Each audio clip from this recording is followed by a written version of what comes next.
Hello, beautiful people. How's it going? I don't even know. I think today is August 13th, almost my birthday.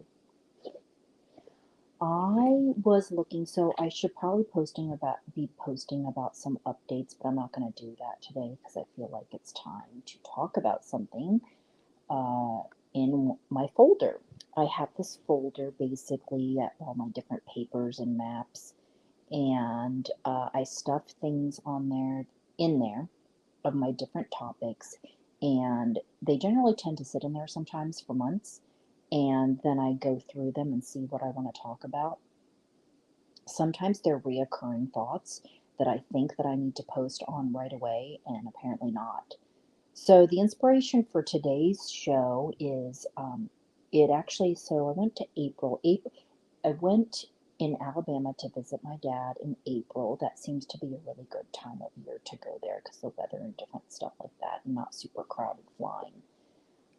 Which I don't like to do that. So when it's busy, basically I was there, which is great for me because the peacefulness and everything. And um, I always think I'm going to end up reading a lot there, and I don't. But anyway, in my room, my very uncomfortable bed. It's my dad and my stepmom there, so we hang out and have a good time and just basically do nothing. But there were some books in the room. There's always books around. I haven't really talked about with you guys. My dad is like avid book reader since he was like 12 years old, and he has like 20,000 books. So we're gonna have to figure out what to do with that after he passes, even though he's been trying to sell them online. So he doesn't usually read personal growth books. That is not, he's like mystery pulp magazine type of person. Even though he reads a lot of other stuff, it's definitely not on personal growth, right? That's not something that he was shown like a lot of us growing up. But so I think this is Lovely Joy, his wife, who I've done a show on before. I think this is probably one of her books. And so this author, I guess I would say I picked it up. Well, he's a motivational speaker from Canada and an author and used to be a lawyer, right? Robin Sharma. And the two books I think they had there specifically that I saw was Who Will Cry When You Die? And the other one I think is called The Monk Who Sold His Ferrari. And I didn't really dive deep into them, especially when it comes into motivational books. I kind of look and see, okay, are they saying something different? Are they saying something new? And it really takes a lot to keep my attention, right? And also the way that something is written. But what I wanted to bring up in particular today, these books inspired me, is because um, I've realized, people, even though I've talked about this before, I realized it all comes back to cultural influences, conditioning, parents, religion, all this sort of stuff. And we can change our mind regarding anything, right? And our mindset, once you become aware, you're an adult, right? And we can choose differently. And that includes the topic of love, which I didn't know people had so many different ideas about it. Not just about how to give love or how to receive love, just actually what love is, what can be, and definitely when it comes to unconditional and conditional. I don't even know what some of us, if we know what that means. I don't even know if I knew what that word was, unconditional. I just know that I've always been, apparently. When I look at the way it's defined or people talk about, like, and I've also read about it in one of my book excerpt clips from The Power of Oneness by Sandra Grossman. It actually describes in there the difference between the two, right? Okay, so basically, I opened up this book, and this guy basically had hit rock bottom, and he stopped being a lawyer, I guess, at 25. And I don't remember exactly about like with his divorce, but either he came home or woke up or whatever it is and finds the note on the counter, right? It's just funny because you always see this in movies and things, the note on the counter. We can always count on some sort of note there, right? I don't know, to dos. So basically, and if I don't say it like perfectly in order, I'm sorry. My notes weren't totally flowing, which is normal. I can barely read it sometimes. Okay, so basically, she said, his wife, I do not love you anymore. I've taken the kids to my mother's place. My lawyer, my lawyer will call you in the morning. I'm sorry. So I don't know, if it was in that order exactly how she said it, but basically said she did say she was sorry. So maybe for him, this guy had to learn in this very drastic way, right? Her to say it like this, for her to do it like this, and for him to get it, right? And I think it was a situation, the part that I did read, it was maybe excessively like workaholic, never around sort of a situation, and very into himself, which is why he goes on the path of a monk. So, and I did not explore it further, but I stopped right here and I wanted to write about it because this has been a reoccurring topic that I have wanted to dive into. And I'm not going to go so deep into it other than saying, because I've realized at this point in life that people have so many different concepts about love that I can speak about it at this point, that basically I can say this is cultural, because the part that I don't understand is that if you had any sort of feelings for a person and you're in a relationship with them, right? And you might say, right, it's love. There's different levels of love and different depths of love, right? But if you love them at any point in the beginning or anything throughout the relationship, you respected something about them to love them or just even exist as a person. I I feel that you don't really fall out of love when I hear that. And that's what this says to me, that she basically does not love him anymore. And we don't know, I don't know the particular situation. I haven't interviewed her and asked her questions to ask her to dive deep. But these are the parts where I look at it is a cultural thing, meaning if you don't, I only love you when you do this. Or if you do this, I don't love you anymore. And so I'm not blaming anybody here in this situation. I am just trying to understand when people say things like this, what they mean. Because even if you grow apart or whatever it is, right, they do things that you may not like, agree, approve of, whatever the situation is, I still love. So I don't understand why the actions, um, I guess it's the part I don't understand is because of exactly what I said. I love unconditionally. So no matter what. Now, if you want to go off and talk about murdering people and doing horrible things and all those sorts of things, I'm not talking about that.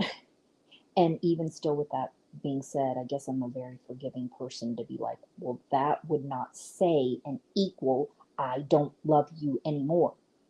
But that has to do with a deep understanding of life, because murder and all these things are very horrible, right?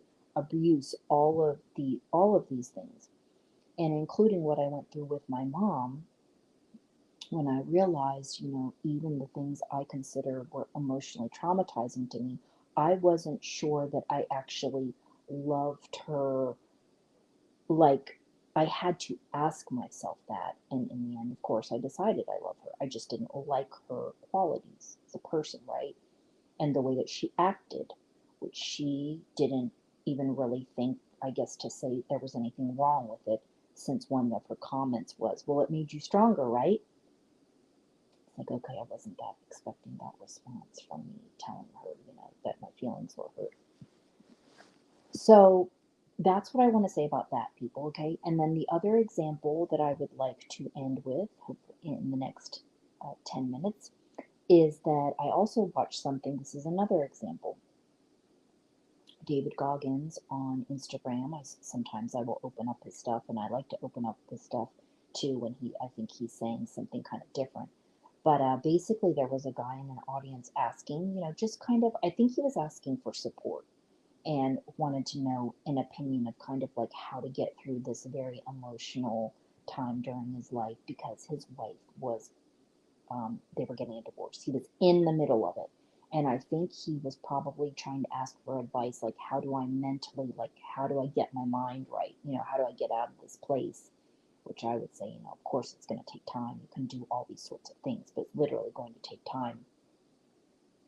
So my comment is that he was asking Goggins this, and Goggins basically said, you're in the middle of divorce? Okay, right now? Okay, wow. And he's like, Goggins was like, well, if you're asking me what you think you should do, or, whatever it is, his prompting that he does when he's talking is that he's like, fuck her. She doesn't love you. She doesn't want you anymore.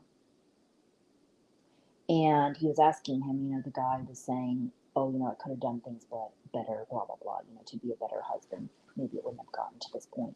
And just that again, I was listening to it, and it's nothing to say about Goggins. He has his own opinions, different things. I'm not even caring that he said it harshly. I am making the comment of like saying that somebody doesn't want you anymore, doesn't love you anymore because you got a divorce, I think is a very, you could say judgmental or stereotypical because you never know somebody's situation. I mean, he didn't even know the details of the story and he might feel like he doesn't need to, right? Maybe she, they're both trying and then they just could not work it out. Maybe there's so many different factors, and this is why people have to look at so many different areas.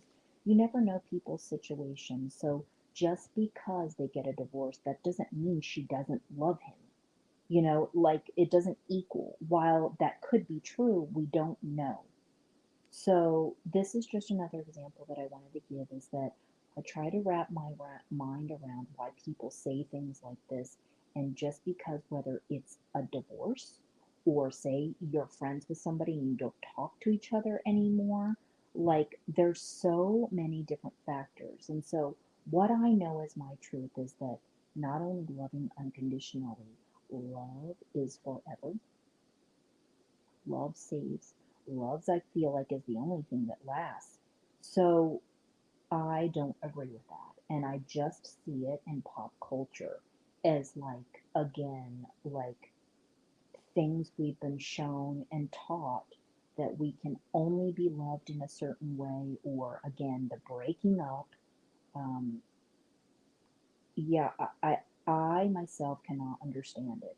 So again, if you loved or shared time with this person for any sort of reason and you break up and whatever it is, again, your own specific reasons, you're basically not together anymore, that does not mean that I don't love the person anymore or care about them or want good things for them.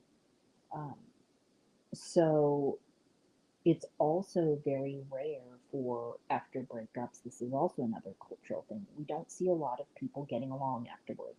It's not very amicable. The people aren't usually still hanging out, nor with, say they remarry or get in other relationships that everybody's all buddies and everybody's all friends, right? Because it's uncomfortable or somebody's jealous or people don't get along. There's so many, it's so multifaceted, and this is why people can't ever look at things as a black and white issue on anything, and they have to know more information. So that's what I'm going to share with you all today. Okay, it's like my venting thing of um, I don't even know why it went on this long that I didn't talk about this, but been wanting to talk about it for a very long time because I keep seeing it happen. These whole comments, basically, I don't love you anymore, or sometimes people just they have to break up. Maybe they're not good for each other anymore. You know, they grew apart, but also they're not good for each other, and they can't, and they feel like they can't work it out. Maybe they've tried, right?